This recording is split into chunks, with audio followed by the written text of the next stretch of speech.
Well, I asked, where's the beef? Let's call this for what this is. Oh my God! They are so hopelessly woke. How dare you? That is the intellectual capital of the left today. Give me a break. You are now watching the Daily Roundup.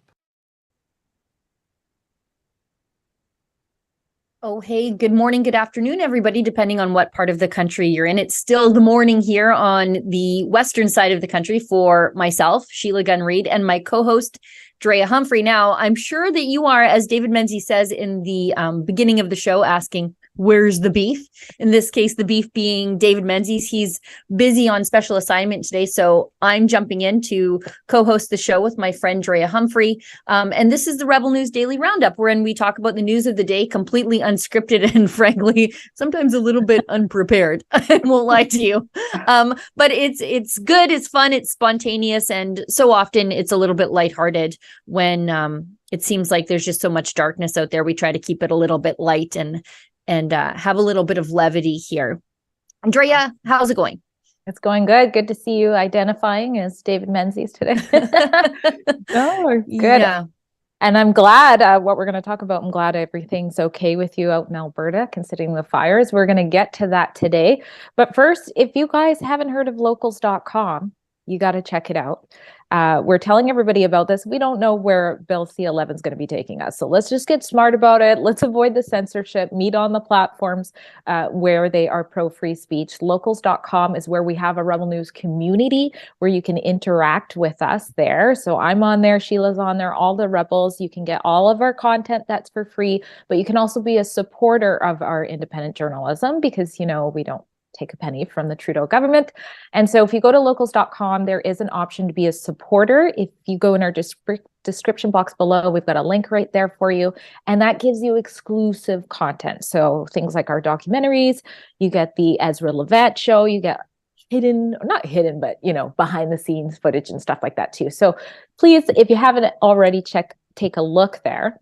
Plus, with the Rebel Daily News that we give you today, you can be a part of the show. If you're new to this, then you might not know if you go to Rumble or Odyssey. If you go both of those places, you can actually live chat. There's a little example on the bottom here. And that way, if you got something to say about what we're talking about, you want to add commentary, you can be a part of today's show.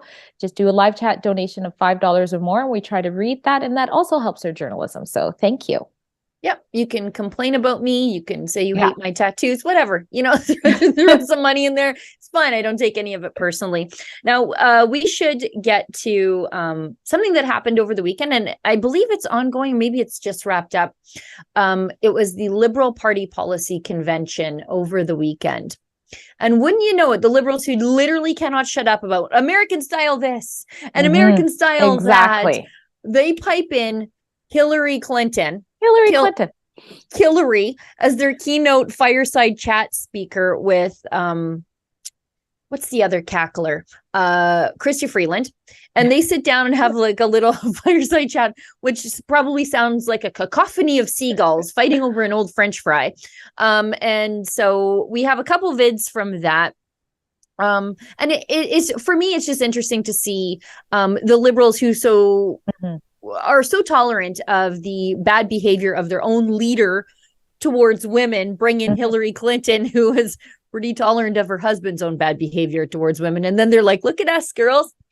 We're feminists. Yeah.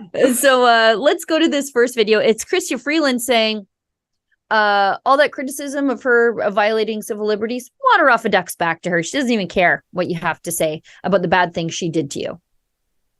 Avi said, you know, when I look at social media, and she said specifically, when I look at the comments made about me, I can't believe people would say mean things about me, but apparently they do, about you and Minister Anand, I just kind of think, why would I want to do that? Why would I go out there and be part of that? Now, I told her that my own reaction is tell them to bad word off, and that is my reaction. Also, I just don't read those things. I find they don't bug me so much that way. What bad things? You mean like don't seize our bank accounts kind of thing? Yeah. Is that the things you don't read, right? It's just Yeah, no, why would you want to go out there and just take the temperature of the public whose civil liberties you're violating? Why would you even want to subject yourself to some feedback from Canadians, the people you are the deputy prime minister of? Why would you even care what those people think? What an obnoxious woman. And people tell me I'm shrill, and I can be. I take people that tell you feedback. you're shrill. I take that feedback, but man, is she just shrill. There's something about her voice that just does nothing for me. There is something about her. And I think it's obvious that she doesn't listen to the people. We shouldn't be surprised about that at all. I am wondering how much people paid to watch these two women that I would just cringe and feel nauseous about, even if I was in the room. But yeah, it's I don't know, just a very odd choice for a fireside chat leader. Although maybe the difficulty was, there's, I guess, Jacinda Ardern from New Zealand, but equally as bad, equally not as good on civil liberties. Actually, maybe even a little bit worse than Hillary Clinton on that issue for civil liberties. Yes, but who else do you get? Like, what other prominent female leader, although I'm not sure Hillary Clinton's actually ever led anything, who else do you get? It seems to me the strong female leaders of the world, including the new prime minister of Italy, they're conservative ladies. Right. Yeah, you're right. But imagine if it was flipped. You touched on this before, but just imagine like Pierre Poilievre. I think I saw somebody say this on Twitter too. Pierre Poilievre sitting there with Trump, or even Big DeSantis. Everybody will lose their mind. The CBC would be like, you see, they're pushing, American politics on Canadians and things like that. Like, people would just flip right out. Yeah, actually, I hope that Pierre Poilievre brings in like Christine Ohm or somebody like that, so they can like lose their minds about a prominent, successful female Republican leader, and they, at least he would take the air out of the sexism balloon for these people. Right. We've got another clip too on this beat where she praises our wonderful prime minister. He's truly a feminist, Yes. And, a person who is on his way to the coronation right now, but who right now is the guy skiing in front, breaking through the snow, getting beaten up, is our amazing prime minister. Surfing. And we have to remember he's breaking the trail for us, right? And when he gets beaten up, it's for all of us. I know we remember that. One of the things that is remarkable about his leadership is he is a truly feminist prime minister. Oh, cringe. And that is reflected in his cabinet. But even more importantly, it's reflected in our policies. Oh my goodness. Prime Minister Groper. Yeah, he's getting beaten up. She neglected to talk about what he's getting kicked around in the media for. Yeah. And that's for letting the families of Canadian legislators get harassed and intimidated by the CCP. That's what he's getting in trouble for. And then also, previously to that, allegedly, according to CSIS leaks, benefiting from undue influence in our elections by the Chinese communists. That's what he's getting beaten up for. It's not like he's just being, people are being mean to him just for the sake of being mean to him. He's getting absolutely warranted criticism for being the beneficiary of Chinese foreign influence in our elections, basically trading our democracy to the Chinese in exchange for his stranglehold on power. And, he's getting beaten up for all of us. And she's like, it doesn't matter because he says he's a feminist. And let's not forget, she benefits from all of that as well. It's her party too. But it's just, you're right. It's so warranted. And she's pitching this picture. I love how she says skiing Like skiing is a fun activity. It's Also, like, he was a snowboard instructor. So I was Yeah, like, that's a little on the nose, sister. right, but I pictured him surfing, and then she's like, when this is happening, it's for us, right? So is she trying to say for women that he's doing all this for women? He's romancing China to benefit himself and the party for us? That's a true feminist leader. And you know, when they talk about reflected in the party, if you're a feminist, you treat women equal. Period. Are they the right person for the job or not? That's all that really matters. Do they have the same qualifications and everything like that? So they always talk about the cabinet. Look, I hate the diversity hires, especially in parliament. Yeah, I mean, I'm not into egalitarianism. I don't need all of us to have the same job. I think we are equal in value, but not in role. Yeah, we're better in a certain role. But it's really, it's funny to hear this woman say, we need this man to take all the slings and arrows for us little ladies. Let's cheer for him.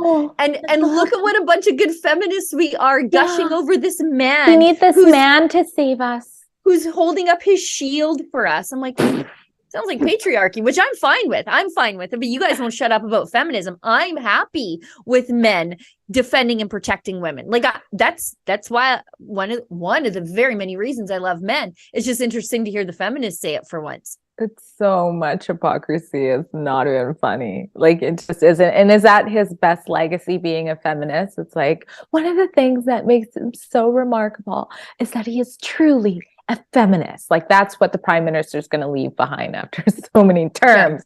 Yeah. How many terms? 3. No, I mean, and is it uncounting? I hope not. Please, no more. And again, like Mr. Kokanee Grope. Like Mr. Kokanee Grope, she experienced it differently. He's the guy. He's your feminist. I don't know. Jody Whistling-Raybould, you know? Yeah. She was a woman on top. Yeah. I don't know. These people. I don't know. This is why I'm not a feminist. Let us know what you guys think in the comments. Are we on the right track here? Is that as cringe as it was for me as it was for you? We've got a chat that's come in by Ableist SL. Thank you very much. Donates $5 and says, just to ask again, do you think that the BC father will end up getting stuck suing for reparations due to his daughter hitting 18? Also, smoke blowing counts as assault, right? Oh, we'll get to that in a second. Okay. Yeah. Should we talk about that? Are we going to post? Okay. Yeah, let's talk. You can answer the first part of that, and then we'll come back to the second part of that after the ad break. So you can talk about the father who has had the gag order on him. Exactly. Because his child is being transitioned against his will.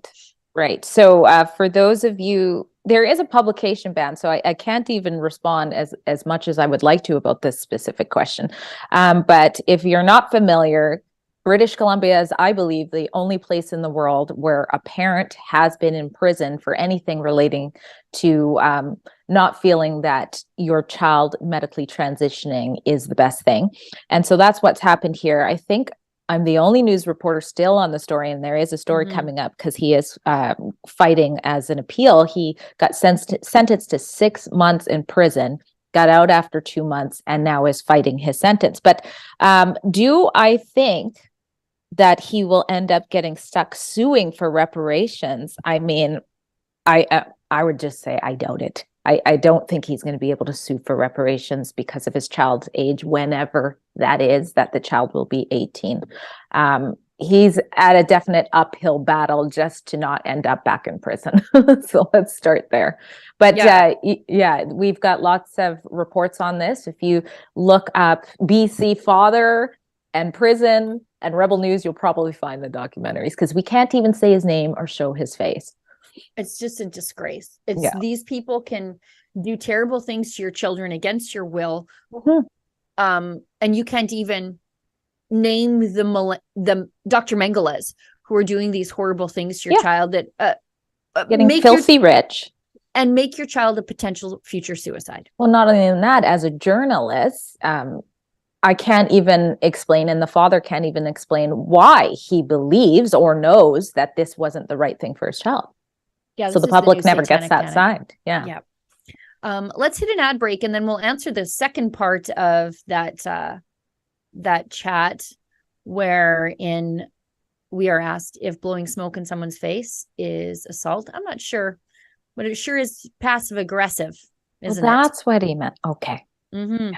Let's hit the ad break and we'll go into what I did this weekend. I am doing something today that I have never tried before. Listen up. I'm looking for collaborators in a new and exciting initiative. As you most likely know, YouTube a long time ago demonetized Rebel News, and we are 100% viewer funded. Now, while our supporters are fantastic at helping us cover legal campaigns and special reporting missions, unfortunately, the reality is our day-to-day operational expenses often exceed our income stream.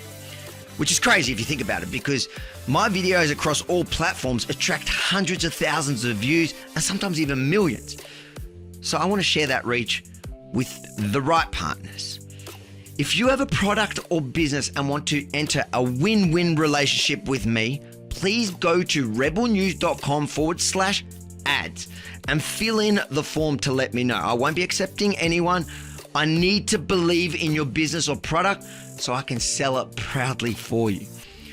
And for successful applicants, I will guarantee a minimum view count, meaning even if your ad is published on the less popular reports, we'll keep promoting your business or product until it gets the agreed minimum eyeballs. So again, if you have a cool company or product that either wants to take advantage of my reach or want to support my work through advertising in a way that you can write it off as a tax deduction, or both, head over to rebelnews.com/ads and hopefully we can join forces soon.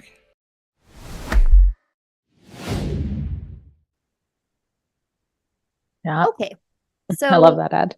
Me too. It's really well done. And I'm supposed to film one that's like akin to that. And I'm I like, there's know. no possible way. There's no way. Yeah. Okay. I'm glad you took that on.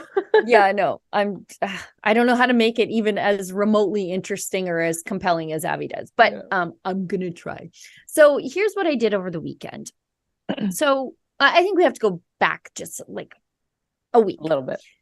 So the YWCA, it's been completely colonized by madness. And it used to be the Young Women's Christian Association. Yeah. And it's 150 years old, and it's devoted to advancing the opportunities for women and girls. Mm. But it has been, I don't know what we're on. Fourth wave feminism has just hit it like a tidal wave. Mm-hmm. And so on the national board is Faye Johnstone. Now, for those of you who might have heard that name, Faye Johnstone is, it has risen to prominence lately because Faye, I'm going to do my best to. It's so hard. It's so hard to report on. We report the truth here, so it's very hard. It's hard because get the gender stuff. This is how quickly your brain becomes infected with the virus, right? Yeah. So Faye was one of Hershey's 5 Women's Day women for their special edition chocolate bar, and that blew up in the company's face beautifully. And Faye is front. Faye, well, he is in the in back that picture, there. He had to be in the back because he's tall, right? That's Yeah. what he set up. But in the rest, it's like front row and center. Yeah. So then that blew up in Hershey's face. Oh, man. Okay. And so Daily Wire mocked it, founded their own chocolate company, which obviously outsold Hershey's. And a lot of people are still boycotting Hershey's for that insult to all women on Women's Day. And then fast forward a couple of weeks, the YWCA Regina, which, like it's Regina. If there's a place that's more conservative on the face of the earth, at least in Canada, than Alberta, it's got to be Saskatchewan. But no, they hire Faye Johnstone to be the keynote speaker at the Women of Distinction Awards, which is the largest annual fundraiser for the YWCA. Yeah. A slap in the face to some pretty real women of distinction in Saskatchewan. Like, I'm reliably informed there are 600,000 women in Saskatchewan, you couldn't find one, like one. What happened to feminism? Right. Just like that. It gets even worse Men, because one of rule. there's nothing they can't do better than us. So then also in like a sideways slap in the face, one of the Women of Distinction Award nominees, also a guy. So anyways, my friend Lise, who is a woman of distinction in her own right in Regina, reaches out. She's livid about this. And I'm like, holy heck, this is madness. Mm-hmm. Not only that, a part of the story that's getting missed, and this is sort of my fault too, is they sold all of the tables to the Women of Distinction Awards, and then they announced their keynote speaker. So there's a pretty hefty bait and switch here. There's a lot of people who are like, I spent a lot of money on a table to listen to a woman of distinction, and this is not what you have sold me. Something completely different. I wonder if there were any return requests. I don't know. Jeez. So anyway, I start a petition. Just saying, like this is an organization devoted to advancing women and girls, and yet you've been completely colonized by fourth wave feminism that says that men can be women. And they're heavily funded. And that's a great point. They're heavily funded by the province of Saskatchewan, including $3 million that they recently received in transitional housing because they're just so darn cash strapped. Yeah. To create transitional housing for women and girls, which I am now led to believe will include men identifying as women who just want a place in this. Out here in Vancouver, it does. Yeah. So we start a petition. It gets about 9,000 signatures, which is ample, actually, for an issue that's happening in Saskatchewan. Yeah. So Cian Simoni, head documentary filmmaker, an excellent videographer, we say, let's go to Regina. We're going. We're going. We hop on a flight to Regina.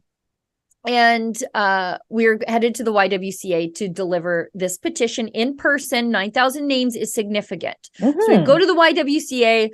We're in this close to getting the cops called on me. I'm trying to give them the petition. And I'm like, just take the petition. I'm like, just take it out of my hands.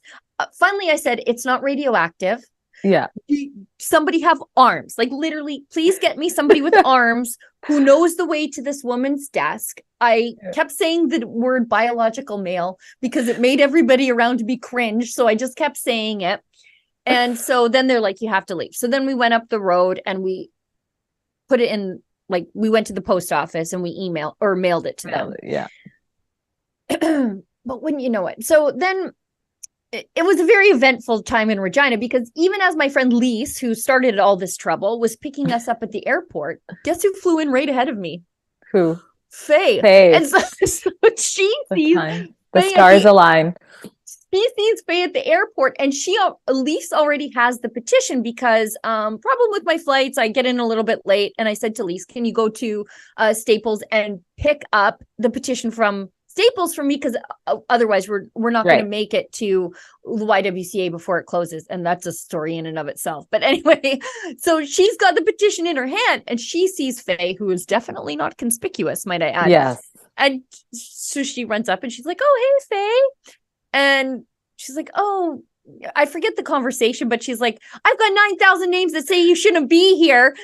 And so Faye runs away from her, takes to Twitter and tweets about how like we ambushed her at the airport, but it wasn't even us. My friend. It was the people. It was a concerned woman. Yeah.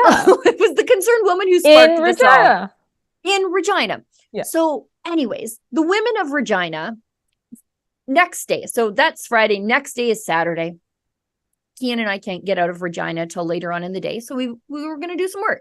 So the women of Regina have planned like a silent protest, which maybe we can show Viz as I'm telling this story here, setting it up. Maybe not. Doesn't matter.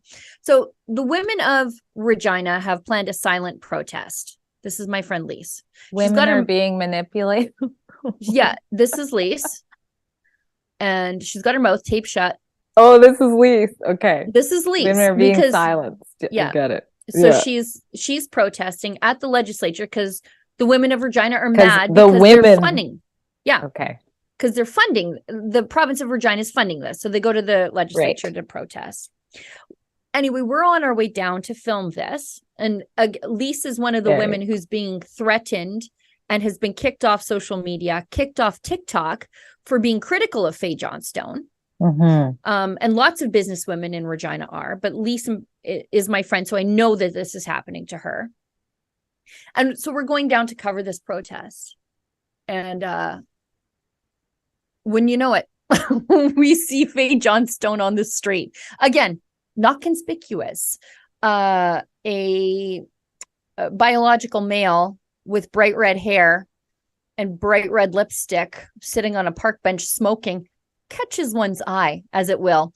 And so anyway, Keenan like a sore thumb. Oh yeah. So this is our interaction. Keenan and I jump out and I ask Faye a good question because Faye won't shut up about threats and violence happening to him and transgender people.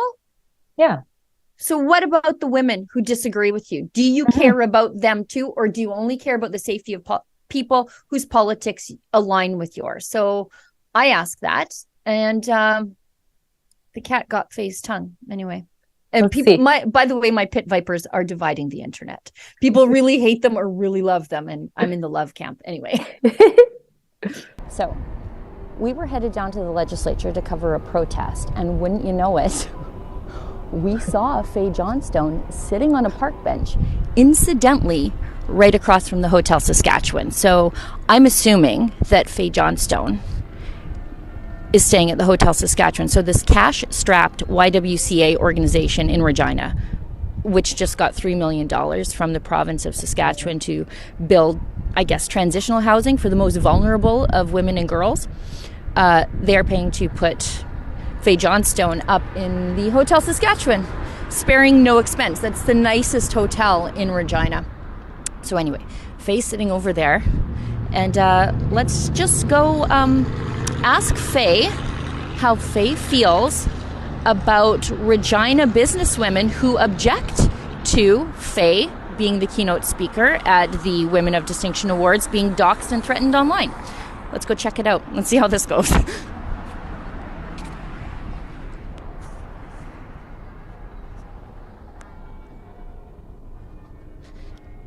Hi, Faye. Hi, I'm Sheila Gunn Reid with Rebel News. And I was just wondering how you respond to Regina businesswomen who object to you being the keynote speaker at the Women of Distinction Awards being threatened and doxxed online for, I guess, the crime of disagreeing with you. Faye? Have a good day. I'm gonna. I think you might too. Do you think it's okay for those women to be threatened for disagreeing with you? Like, I think that's an easy response. You should say, yes, I don't think women should be threatened for disagreeing with me. I don't think you should be threatened for disagreeing with me. Smoke. Faye, do you think those women should be threatened? Because they are being threatened. They're being kicked off of social media. Biological women are being silenced simply for disagreeing with you. Do you think that's fair? Do you think that they should be threatened? I think that's an easy response. No, I don't think people should be threatened. I said I would not like to speak with you. Please leave me alone. Okay. Bye, Faye. Enjoy your time in Regina.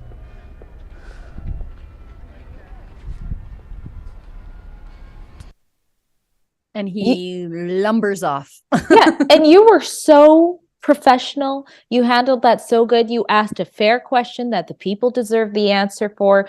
You weren't aggressive. Even when he says, I don't want to talk, you say, okay, have a nice day.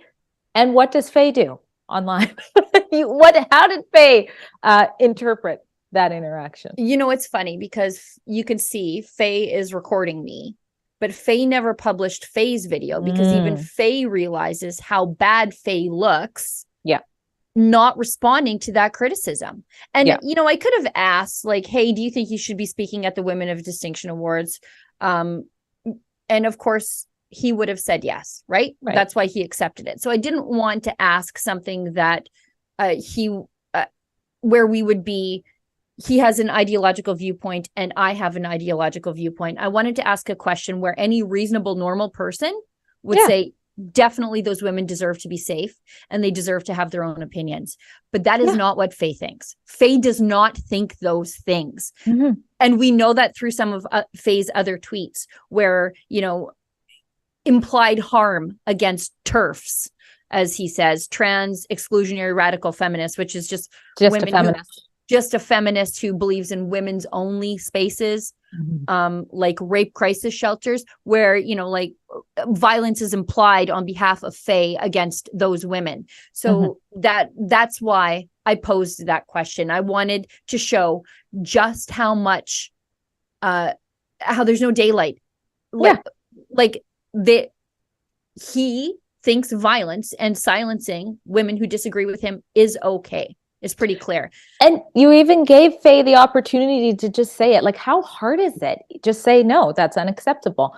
But Faye wouldn't do it. And this is the person women are supposed to look up to. You can't even say, no, women shouldn't be bullied. Everybody should have a voice. And this is the tweet thread. This is the fun one. So Faye, who not only has implied violence against TERFs, I guess I'm a TERF in this instance, who couldn't denounce violence and threats being made against women for disagreeing with him. He couldn't. He was fine with that. Cry bullying on the internet because I said where he potentially was staying. Sheila Gunn Reid in Rebel News, after publishing 5 articles, 3 videos, a petition against me, and otherwise firing up their hateful audience against me, disclosed the hotel where I was staying in a video posted to Sheila's Twitter yesterday afternoon. What the hell? Now, here's what Faye doesn't say. That anybody called the hotel, that anybody threatened him, that anybody showed up at the hotel, because nobody did. Nobody did. But this is cry bullying, right? Like this is cry bullying. Faye thinks it's okay to threaten violence or imply violence against TERFs, can't denounce violence against and threats against people like my friend Lise and other women like her. But cries because their own safety may have been compromised, which it definitely wasn't. Well, not only that, Faye has like multiple tweets. Is intentionally not just showing the video, like you said, not his video, not our video, because he wants to take it out of context. It makes it look as though you just went on camera and said, Faye Johnson is staying here. Right there, go there, right now. But what you were pointing out there is how much money they are getting and from the government and what they are using it on by putting Faye in the most expensive hotel. That is why you mentioned it. But of course, Faye doesn't want to let people know. And I love at some point in there, right there, it says, she connected the dots that I was likely staying at the hotel. It's like, she's a journalist. Thank you, Faye. I found you on the street and then figured out where you were staying because I'm a journalist. You connected the dots. How dare a journalist do that? That's so wrong of you, Sheila. I know. And then now to get back to ableist question about whether or not blowing smoke in somebody's face is assault. Now, I'm a non-smoker. I never had a cigarette in my life. I'm uptight about my cardio. But I also don't think that smokers should be treated like lepers and pariahs. I don't care. Like if you want to smoke. But if you notice what Faye Johnstone is doing there, and it was a windy day, but Faye is just so passive aggressive. So maybe the estrogen tablets are kicking in, because that was a very passive aggressive woman thing to do when you don't know what to do. So you just get all sort of, I don't want to say the B word, but that is kind of a B word thing to do. Look how Faye's smoking, not inhaling, not inhaling. It's not like Faye's taking a deep pull off a dart right into the depths of his lungs. That's not what's happening there. It's like into the mouth and out the side, blowing it right out the side at me. I didn't notice that. I didn't notice that, but you're so right. That smoke is coming out immediately. It's immediately and out the side, like right out in my face twice, which, as I say, is a very passive aggressive female thing to do. So that might be the most feminine thing that I've seen Faye Johnstone do is just try to be like, that's it. Like it's a B word thing to do 100%. And I know it. And instead of answering my question, blows smoke in my face. Like just you know what it shows? Absolute disdain for women. That's what it shows. Strong women in particular. Yeah. You know what I mean? Yeah. We have another chat, or did you have anything else to say? Or No, that's good. But if That you was want good. to, That yeah, was if good. you want to drive, there's more to come, guys. So Kian is putting together a full video where you'll see my excitement at the petition drop-off place. And let me tell you, the YWCA Regina has a lot bigger issues to worry about than protecting the feelings of the likes of Faye Johnstone, a highly privileged biological male masquerading as a woman. Mhm. Yeah. Because we had to run the gauntlet of tweakers to get inside there. And It's ridiculous. there are other issues, transitional housing for women who want to get clean. Like, let's Right. worry about that than Mhm. putting Faye Johnstone up in the Hotel Regina. So anyways, there's more of that to come. You'll see the silent protest. You'll see our interviews with the women who are being bullied by Faye Johnstone supporters, and yeah, it's a lot. There's a lot to come. So stay tuned for that. And if you want to help that petition grow, because I feel like I should email it to them once a week, the YWCA Regina. It's at firefae.ca. Firefae.ca. And on the topic of women, Mother's Day is coming up. So this is probably a good sort of segue to Yes. let you guys know we have a really good Mother's Day sale going on in our store right now, which is rebelnewsstore.com. And so it is, I'm just going to read it because we literally just got the information now. But if you get 2 unisex t-shirts, so that's one right there. The Rebel one is a unisex t-shirts. If you get 2 of those, you get a 3rd free. So you can totally take care of the Rebel mom in your life.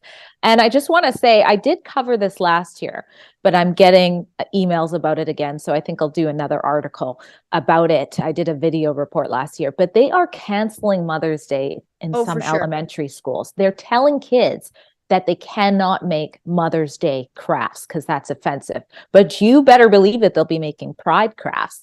So, wear the Rebel gear. We even have some actually gender affirming clothing for if that's what the mom likes, or maybe they just like the Rebel. Or I am sporting one of our sweaters, which I love. And this is a Make Canada Great Again in nice, pretty colors and a heart. So there's lots of stuff to check out on there. And it's just, we're helping you out, man. Just something fun. I forgot how cute those shirts are. I have my shirt from my friend Chris Sims from the Canadian Taxpayers Federation, and it's Parliament Hill, and it says, "This is Nice. why we can't have nice things." There's my new favorite. I mean, the classic one that I love is the Trudeau Castro one, which I have. But a new favorite I have is it says, "I'm a conspiracy theorist" or something. Or no, my pronouns are conspiracy theorist. Yeah. No, I'm a conspiracy theorist. My pronouns are I told you so. Yes. So the code for Mother's Day, I don't think I said it. Mom 23. Mom 2023. Yeah. There you go. Alrighty. Let's go to the thing that everybody's talking about in Alberta. The whole province is on fire. Oh my goodness. So while I was in Regina, there's a fire next door. So my Right family next was door. on high alert. It was just one road over. But that I'm not special. Fires just broke out everywhere. It was really hot for a couple of days, but Alberta hot, not BC hot, but it was Alberta hot. And it's been super dry and very, very windy, which was just the province is a tinderbox. Luckily, we had some rain in some of the more harder hit places of the province over the last 2 days. It went from 13,000 people being displaced to 30,000. And Danielle Smith, our premier, who is campaigning for re-election, she's completely set aside her campaign to deal with these issues. But that hasn't stopped the NDP from campaigning. They're not saying, okay, we're going to stop campaigning to volunteer, to go to the evacuee stations, to, I don't know, help people Right. Well, they're not going to do physical labor, but I mean, I was going to say help connect people with supplies or housing or whatever. They're not doing any of that. Danielle Smith is doing emergency management. She's giving briefings. She's visiting the places. She's talking to the emergency command people. She's being a leader. And you know what? She's got some experience with this because when she was the MLA in High River, when she was the leader of the Wild Rose, her town flooded. It was destroyed in those floods. So, I mean, she was out there every day. She was rescuing pets And as in the pouring rain, people who had to just leave like instantly, digging out people's basements, stuff like that. Like she was doing that. So she's been through a catastrophe like this before. But the NDP, they're currently campaigning right now. I think in Lethbridge, they've got a campaign event. Yeah. I think it was at 11 o'clock. I'm like, you vultures, absolutely. They're giving a tweet. Our hearts are with the people. Yeah, we're with you. Yeah. But as it turns out, many of these, the left, whenever there's a fire, flood, even an earthquake, these people will say it's climate change. It's climate change. So, bad Alberta and your gross oil sands. You're killing everybody. Yeah. Well, incidentally, many of these are arsons. So there's one Cherry Grove, Alberta resident burned down the local church, faces 10 counts of arson. 10 counts. Yeah. So that's up by Cold Lake. And then there's another one. There's another one. I think it's Parkland County. The firefighters there, they have said like, hey, we're overwhelmed. We need some help. Stop the arsons. Like they're saying this is arson. Arsons right away too, because usually it takes time to investigate. They just know. They know it's arson. Yeah. The Cherry Grove one is arson, and northeastern Alberta is an absolute tinderbox. I'm surprised that didn't get worse and out of hand. Jeez. And then there was the controlled burn in Banff by the feminist firefighters that got out of hand. Yeah, so the province is a tinderbox. It's dry, hot, and windy, and they're like, it's about. I'm not a wildland firefighter, but just someone who has maybe set the pasture on fire once when she is 10. Don't do this. Why do it in that? It's not funny, but it's like, what's going on here? And then if you point out these things that the officials are saying, the fire officials are saying, you get mainstream media cry bullies, which is the theme of the show today, like Dwayne Bratt saying, this is how Rebel News chooses to frame the wildfires. Yeah, what do you mean? We're framing it with the facts. Like, sorry that they don't fit your climate change agenda, but we're framing it with the facts. And then, like, to accuse us of using the fires for political advantage. You mean? Oh man, it's just so much. How is this all happening at the same time? That's the most bizarre thing about it at all. Because I mean, there are arsons. We know that happens, but like 3 different things like that at the same time seems very bizarre. It was just, I think it was the perfect storm. Yeah. Arsonists seem really emboldened over the last 2 years because they really didn't get in trouble for all those other church burnings. Right.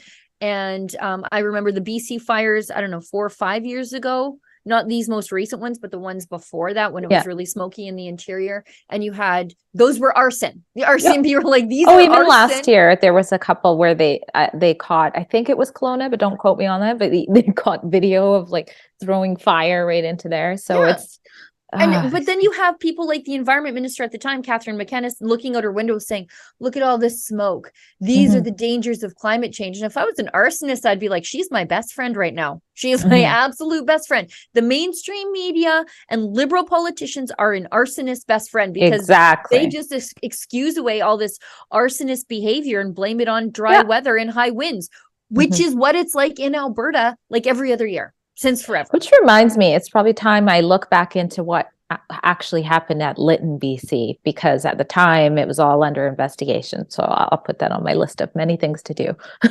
See where they went with all that. I'd be shocked if it wasn't the train throwing sparks. It could be, but I just never, I should follow up on it. It's crazy how they said it wasn't last time. High winds and just a spark can just take off like any. I saw this happen myself once. So we were quadding in the ditch at Swan Hills, and it was May long weekend. So again, early spring like this, and the quad in front of me, my niece had muskeg on the exhaust pipe and it had dried and it sparked and dropped off to the grass in front of me. And we're going along at a decent clip.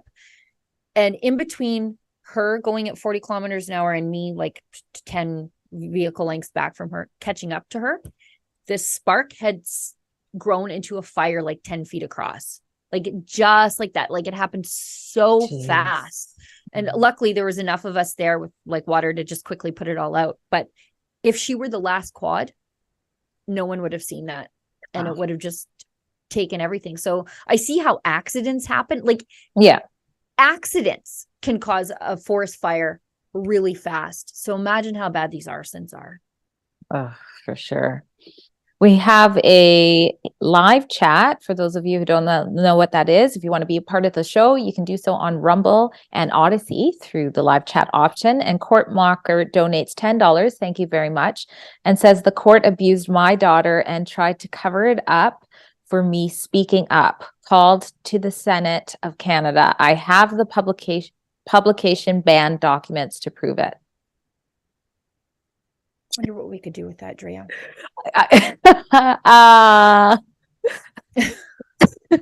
I'm assuming this conversation's under publication ban, so that's what? all I'm going to say. But thank you for your donation, Fort Mocker. Let's talk to the legal team. Yeah, we need a legal team. What you trying to do to us here? We do have a legal team. We just look, I've been threatened with contempt of court before. Yes, it wasn't fun.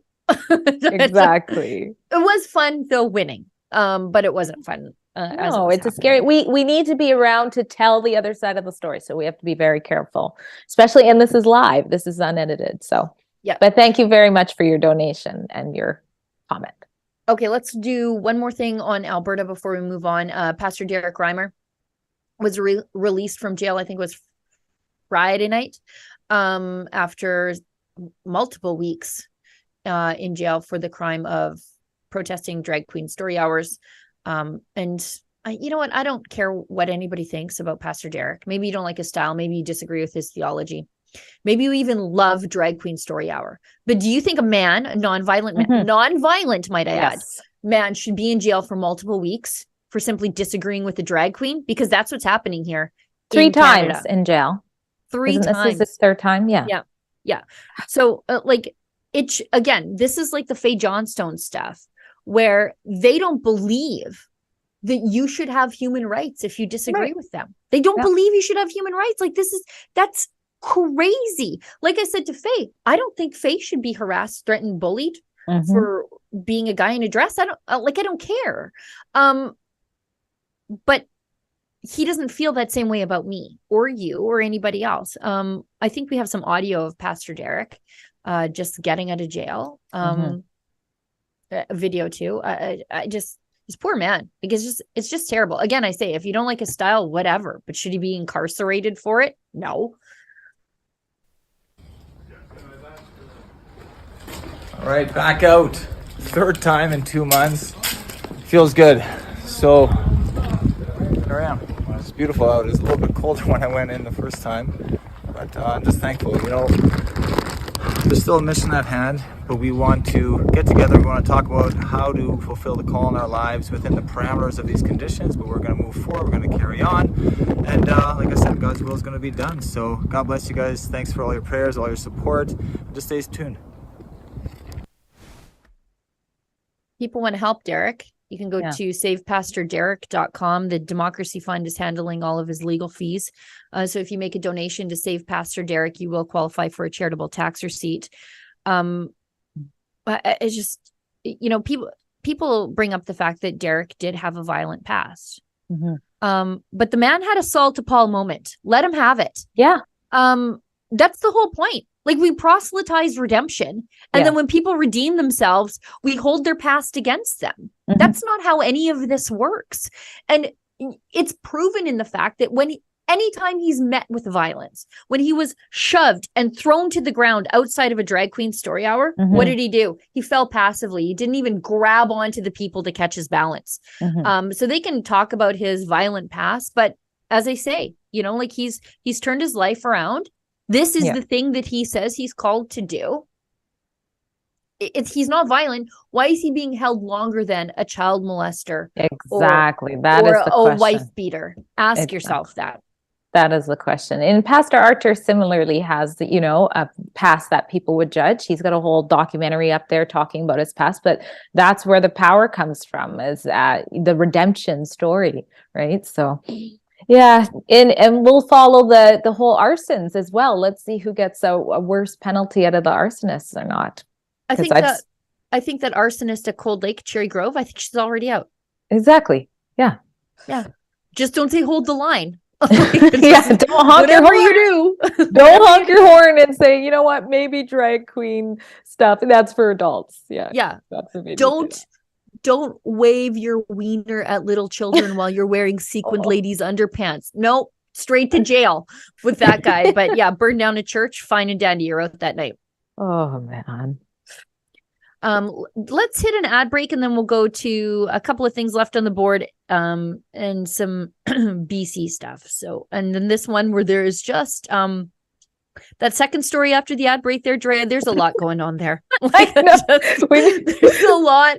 I need a chalkboard. I need one of those Glenn Beck style chalkboards to explain what's going on there. Yeah, because it stay is- tuned for that. You guys aren't going to want to miss It's that. hitting a chat. lot of high notes. Anyways, let's do the ad break. The media said that Canadian truckers were Russian agents controlled by Vladimir Putin. Justin Trudeau called them extremists. The small fringe minority. We are here out of love for our families, our communities.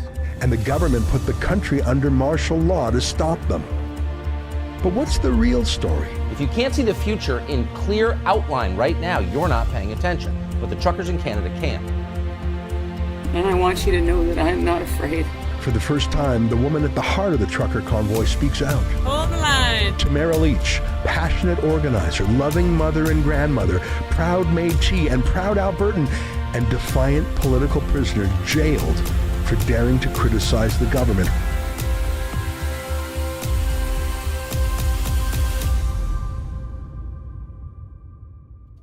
Tamara Leach. Her new book, Hold the Line, My Story from the Heart of the Freedom Convoy, is the inside scoop of what really happened. You've heard from the media and the convoy's critics. Now hear the truth from the woman who inspired the world and made Justin Trudeau blink. Visit theconvoybook.com to order your copy now.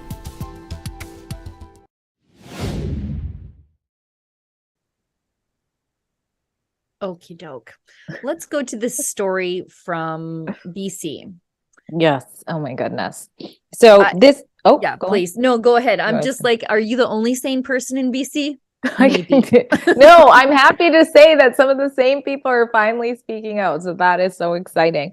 But it's a follow-up story to our campaign, which is called firemaya.com.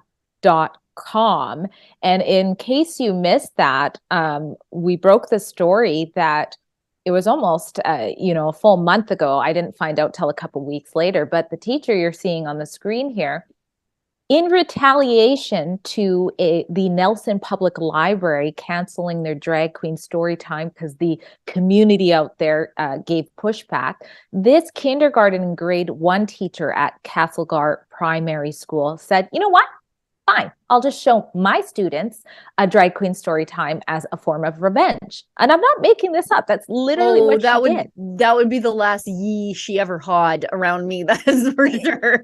This is it's such an insane story. So she does that, but it gets worse. If it could get worse. And remember, this is kindergarten grade 1. This is the youngest grade you could do that. She didn't consult with any of the parents.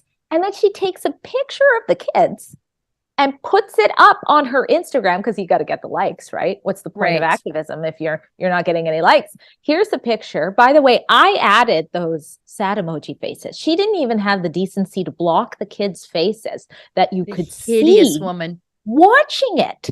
And she put it up. And if you look at what she wrote there, at some point it says, she accuses it being shut down at the library for bigotry and hate. Of course, they just throw that around. And then she says, #sorry, not sorry. So she said she was not sorry. She made it very clear. She chose those words. And anyways, we've got the whole story at firemaya.com. But here's the follow-up. So we published the story. Over 2,000 of you, I think 2,500 went and you fired off the email in just one click. You can still do this if this upsets you. and you sent the email, and that went to the superintendent and went to the principal, it went to a school trustee, and said, you need to handle this properly, because these parents, some of them at least, the ones that I've been talking to, were upset, and they expressed they were upset, and nothing was happening. In fact, they had not even received an apology. And then after thousands of you guys did that, finally, Miss Maya's all of a sudden sorry. Miss hashtag sorry not sorry is sorry, and sent out an apology to the parents basically a month later. And so we've got an article up on that, and you can read the full apology in the article and everything like that. But one of the parents whom I quote, and again, these parents they're just regular parents. In fact, at the time that this happened, they weren't even really against drag queen story times. They're thinking twice about it now, because if all this can happen behind their back, maybe there is something to protesting it. So they're upset about it now. But one of their child has not stopped asking to cross-dress ever since, a 5-year-old.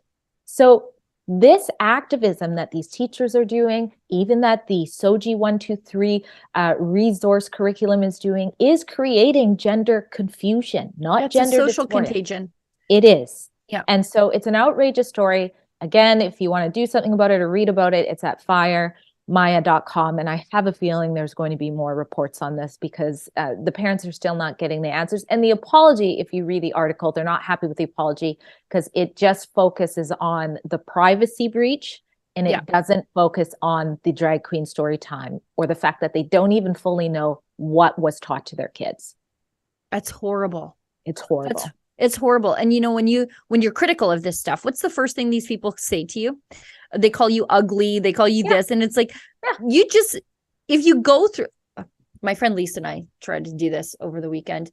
We tried to read the things that people say to affirm trans women without laughing. Because it's always like, you're so beautiful, you're so loved, we see, like, it's all the same, like, you're so beautiful, you're so loved, we see you, we know we you, see you, we see you, we see you. Everybody sees I know. you. Yeah, you know, I saw. That's how I saw Faye sitting on the park bench. But like, and then if you're like a biological woman who says, like, I disagree with this, so the first thing they say to you is like, you're ugly, you're this, you're stupid, you're old, and it's like, what? That very well could be true, but why? Like, it's just so funny how you have to affirm everything, and everything has to be beautiful, and the second you are critical, you're an ugly dog-faced woman. Like, what happened? And again, there are people who really do struggle with gender dysphoria. That's not what I'm talking about here. But what happened to affirming people, especially children, that they're perfect the way they are, that they're beautiful, that they're intelligent, that there's more to life than the way you look? Like, what happened to those types of messages when a child felt awkward in their own skin or wasn't fitting in with the crowd? I think it has a lot to do with the absence of God in the culture, like, for sure. Absolutely. And I'm not one of those people who believes that, like, you're perfect just the way you are. I think that mantra actually is the thief of human potential. But I mean, you're created. You're not a defect. We're not telling, like, I talked to my daughter about this before, and she's 16. So, you know, you always worry, like, what are they struggling with or whatever. And she's one of those kids who's like, my body is the temple of the Holy Spirit, and I must act accordingly. Because it's if your kids have that in their head, it's not just a gift. Like, it's a gift to realize that the Creator so loved me that I am a reflection of Him in me. That's a pretty big deal. But also, it is a heavy responsibility that you have to treat your body and treat yourself and treat your life. Oh, for sure. I agree. As though you are deserving of that gift. And we're not telling kids that anymore. They don't feel special because they are created in the image of the divine. So they go out seeking specialness in these destructive ways. And that's what we're seeing here with blue-haired kids who want the most special gender that has ever been created out of the ether for themselves. People crave worth. And if you haven't told them they have worth because of this thing that they're created in the image of, they'll find it another way, and that won't be good. And now we're on to, like with that story, we're on to 5-year-olds. So they're not even at the part where they are even, insecure about their body or anything like that. Yeah. They're just seeing how fun and colorful drag queens are. One of the kids in the class referred to it as a dragon queen. They said they saw a dragon queen, and now how fun the dragon queen is. So we're doing this complex promotion of cross dressing, which then is interpreted, if they cross dress in school, it's not interpreted as being a drag queen. It's interpreted as now you're trans. And so that's how you will be treated in the school system if you're promoted drag queen and you're 5. And then you start behaving like that. You'll be treated as though you're transgender. And that is not an easy life. It's not an easy life to give a 5-year-old who is minding their own business and should be learning what's 2 times 2. I don't even think they learn that in kindergarten yet. No, they definitely don't, especially not in public school. It's not age appropriate. It's not age appropriate. Especially not in public school, because they're focused on other things like drag queens. Next story. I really want to get to this one because there's a lot going on. We have There's to. just so much going on. This explains the push for beautiful at every size stuff, right? Like this is it. This is the end result. It'll help you get off a criminal charge for being a complete total weirdo. April 28th, Xenia, Ohio judge David McNamee ruled that a biological male who identifies as transgender named Darren Glines could not be guilty of indecent exposure at a local YMCA. Oh God. I don't even know why the YMCA called the cops. They're into this stuff. Anyways, because the defendant's fatness covered up any sign of a penis. According to the Daily Mail, Darren Glines was found not guilty of 3 counts of indecent exposure, all 4th-degree misdemeanors. And the judge said in his ruling, there is no question that Glines was in the women's locker room. However, Glines was not charged with trespass, nor was Glines charged with being in an area of the YMCA where Glines was not supposed to be. So, quite simply, the facts do not exist to support a find of guilt as charged. Glines' genitalia was not visible as a result of other portions of her body covering the same, the judge added.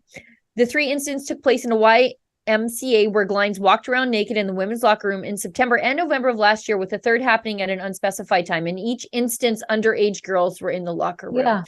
A local mother of 2 filed a police report in November and said that the biological male was using the women's locker room at the YMCA and was told by YMCA management that they could not tell the trans-identified individual not to use the female locker room. Yeah, we've reported on this out in Canada and BC as well, and Katie Davis Court covered this too. Yeah. Imagine live tweeting this, sitting in the courtroom. I wish I had. This is just such an injustice. That's what it is. This person is not only getting off by exposing themselves to teenage girls. This is the person in question. But going there multiple times and knows, I can do this. It's no big deal. And now he's got an added layers of defense. And I mean, I don't know. I'm trying not to picture it because that is a problem. But it's really, it's really disturbing. And how did they figure out that he was unable to expose that? Like, did they get a ruler out? Like, how do you determine that? I just want to know how that became a defense. Like, was his lawyer like, okay, stand there naked, let's take a picture, let's submit this as evidence? I was talking about this with my friend Lise though, and this locker room behavior of trans-identified biological males really does display the sex differences between men and women. Because I don't know about you, but I believe modesty is the best policy. You are scarcely ever going to find me out in public, even wearing shorts, let alone a tank top. Like I'm in my 40s. Nobody needs to see it. But besides the fact, like women don't I don't know what people are learning from pornography, but women do not sashay around like naked, pillow fighting, whatever they think we're doing in the bathroom or in the change room. We're just like wrapped in a towel. We go in the little change rooms, we change, and we get back out. Like there's no like nudity, just like sitting on the bench, putting on your socks before you put on everything else. That doesn't happen in a ladies' change room. We don't act like that. I think maybe guys do. They're sort of immodest about their body parts, and they don't care if things are just like out there for the world to see or resting on the bench or whatever happens. I think it's a little bit different. So when there's certain cultures that I've noticed with women that just like they in the swimming room they prance it out, but that's probably changing now. Oh, for sure. I don't think those cultures want biological men seeing them there. So no, but like I don't know. I think Western culture, women, well, with the exception of a few, we're pretty modest about what happens in the change rooms. Yeah. But the trans-identified men who come into our change rooms, they don't know how to behave, and so they don't know how we are. They not only do they stick out like a sore thumb, but this is one of those gender differences that is. I think it's just like drilled right in biologically to us that men are kind of like freewheeling with this stuff and we're kind of not.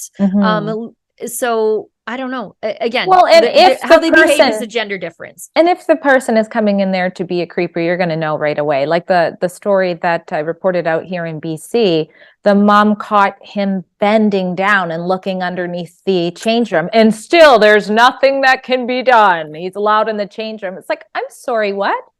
Yeah. You're allowed to peep? Even if you're a woman, why are you not getting arrested for this activity? They haven't been able to identify the person yet, of course. But that's how you get kicked in the head. By the way, 100%. And then what's gonna? And then that person's going to be locked away forever for hate, right? Yeah. So, yep, for sure. Yeah, hate crime.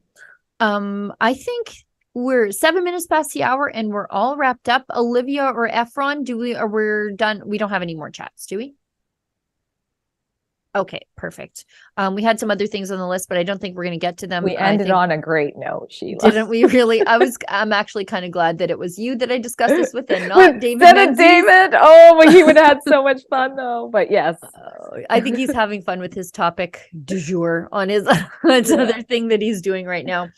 Drea, thanks so much for co-hosting with me. I know it was sort of a last minute substitution, but I think it worked out well, and you're not second fiddle to David Menzies in my heart. Oh, thanks for having me. Bye, everyone. Before we go, I just want to thank everybody who watches, everybody who works behind the scenes to put the show together, all of our web team to make sure that it's out there for you to find, and for everybody who donated just a little bit to keep the lights on. We appreciate that. Every little bit helps, and there would be no Rebel News without all of you. So thank you for that. And I think David is back in the chair tomorrow. I'm not sure who he's with. It could even be me. Doesn't matter. You will have a show tomorrow. And as David Menzies always says, stay sane. Why don't you treat the mama bear in your life to some special Rebel gear this coming Mother's Day? Head on over to rebelnewsstore.com, where you can check out our fun designs like this mom identifies as a rebel, the one I'm wearing right now, Rebel Mom, and even some Rebel Grandma swag. We have hats, mugs, shirts, sweatshirts, even a fun tote bag, everything for the freedom-loving mom in your life. And for a limited time, you can buy 2 t-shirts and get the third one free using code MOM2023. Find it all at rebelnewsstore.com